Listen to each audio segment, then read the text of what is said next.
अब आप माता पार्वती को गाथा को श्रवण करें। माता पार्वती हिंदू भगवान शिव की पत्नी है। वो पर्वत राज हिमवन और रानी मैना की बेटी है।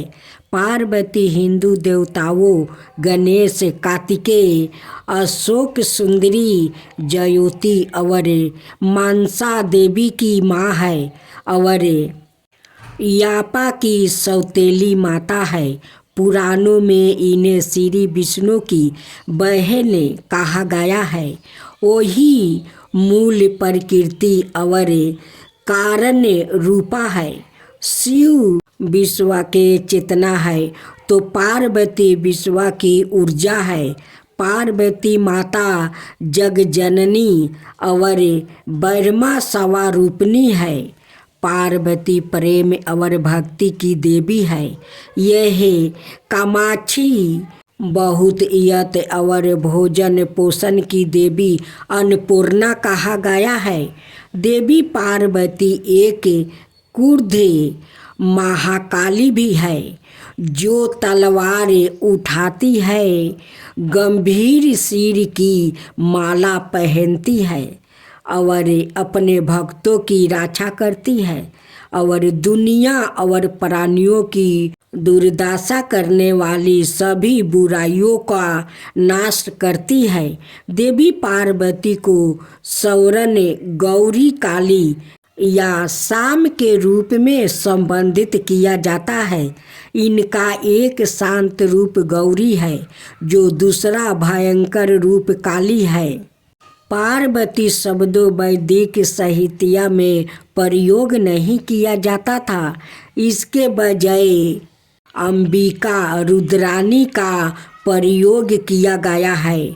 उपनिषद काल के दूसरे प्रमुख उपनिषद के नोपनिषद में देवी पार्वती की जिगर मिलता है। वहाँ उन्हें हेमावती उमा नाम से जाना जाता है और वहाँ पर उन्हें महाविद्या भी जानने को मिलता है और इन्हें दुनिया की माँ की तरह दिखाया गया है। यहाँ देवी पार्वती को सर्वोच्च ब्रह्मा की शक्ति या आवश्यक शक्ति के रूप में प्रकट किया गया है। उनकी प्राथमिक भूमिका एक मध्यस्थल के रूप में है जो अग्नि, बाहु और वरुण को ब्रह्म ज्ञान देती है, जो राक्षसों के एक समूह की हलिया हार के बारे में घमंड कर रहे थे। देवी का सती पार्वती नाम महाकाव्य काल 40,000 ईसाई में प्रकट होता है, जहाँ वो शिव की पत्नी है। जैसे शिव विभिन्न वैदिक देवताओं रुद्र और अग्नि का संयोजन है, वैसे ही पुराण पाठ में पार्वती रुद्र की पत्नियां की एक संयोजन है। दूसरे शब्दों में पार्वती की प्रतीकात्मकता और विशेषता समय के साथ उमा, हेमावती, अंबिका, गौरी को एक महलू में और अधिक क्रूर विनाशिक काली नृत्य के रूप में विकसित हुई। देवी पार्वती को आमतौर पर निष्पक्ष, सुंदर और परोपकारी के रूप में दर्शाए जाते हैं। वो आमतौर पर एक लाल पोशाक, अक्सर एक साड़ी पहनती है और क्रोध अवस्था में काली के रूप में भी दर्शाया गया है। जब शिव के साथ चित्रित किया जाता है तो वो आमतौर पर 2 भुजाओं के साथ दिखाई देती है, लेकिन जब वो अकेली हो तो उसे 4 हाथों में चित्रित किया जा सकता है। उन हाथों में त्रिशूल, दर्पण माला फूल जैसे कमल हो सकते हैं, पर चीन मंदिरों में पार्वती की मूर्ति अक्सर एक बछड़े या गाय के पास चित्रित होती है। भोजन का एक शर्त उनकी मूर्ति के लिए कंसाय मुख्य धातु रहा है, जबकि पत्थर आम समग्रही रहा है। कई हिंदू कहानियों पार्वती के वैदिक कल्प पहलुओं को प्रस्तुति करती है, जैसे कि क्रूर हिंसक पहलू उनका रूप एक क्रोधित रक्त प्यासे उलझे हुए बालों वाली देवी, खुले मुंह वाली और एक टेढ़ी जीभ के साथ किया गया है। इसी देवी की पहचान आमतौर पर भयानक महाकाली के रूप में की जाती है। लिंग पुराण के अनुसार पार्वती ने शिव के अनुरोध पर एक असुर दानव तारुक को नष्ट करने के लिए अपने नेत्रा से काली को प्रकट किया। दानव को नष्ट करने के बाद भी काली के प्रकोप को नियंत्रित नहीं किया जा सका।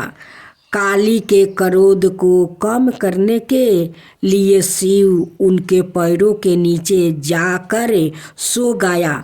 जब काली का पैर शिव के छाती पर पड़ा तो काली का जीभ शर्म से बाहर निकल आया और काली शांत हो गई। स्कंद पुराण में पार्वती एक योद्धा देवी का रूप धारण करती है और दुर्गा नाम का राक्षस को हरा देती है, जो भैंस का रूप धारण करती है। इस पहलू में उन्हें दुर्गा के नाम से जाना जाता है। देवी भागवत पुराण के अनुसार पार्वती अन्य सभी देवियों की वंश वाली है। इन्हें कई रूपों और नामों के साथ पूजा जाता है। देवी पार्वती का रूप यह अवतार उसके भाव पर निर्भर करता है। दुर्गा पार्वती का एक भयानक रूप है और कुछ ग्रंथों में लिखा है कि पार्वती ने दुर्गा के रूप में राक्षस दुर्गा महिषासुर का वध किया था। 9 दुर्गा नाम का 9 रूपों में दुर्गा की पूजा की जाती है।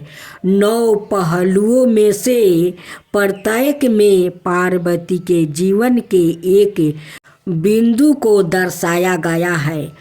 वो दुर्गा के रूप में भी राक्षस महिषासुर, शुंभ और नरशुंभ के वध के लिए भी पूजी जाती है।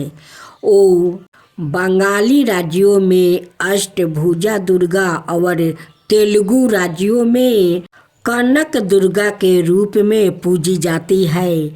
महाकाली पार्वती का सबसे क्रूर रूप है। यह समय और परिवर्तन की देवी के रूप में साहस और अंतिम संस्कार प्रलय का प्रतिनिधित्व करती है। काली 10 महाविद्याओं में से एक देवी है, जो 9 दुर्गा की तरह है, जो पार्वती की अवतार है। काली को दक्षिण में भाद्रा काली और उत्तर में दक्षिण काली के रूप में पूजा जाता है। पूरे भारत में उन्हें महाकाली के रूप में पूजा जाता है। वो त्रिदेवियों में से एक देवी है और त्रिदेवी का श्रेष्ठ भी है। वो ब्रह्मा की पूर्ण शक्ति है, क्योंकि वो सभी प्राण ऊर्जाओं की माता है। वो आदि शक्ति का संक्रिय रूप है। वो तमास गुणों का प्रतिनिधित्व करती है और वो तीनों गुणों से परे है।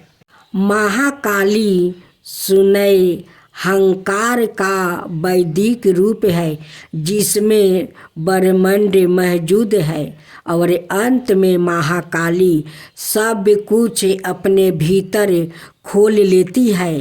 वो तेरी शक्ति की क्रिया शक्ति है और अनाय शक्ति का वो कुंडलिनी शक्ति है जो हर मौजूद जीवन रूप के मूल में गहराई से समाया रहता है।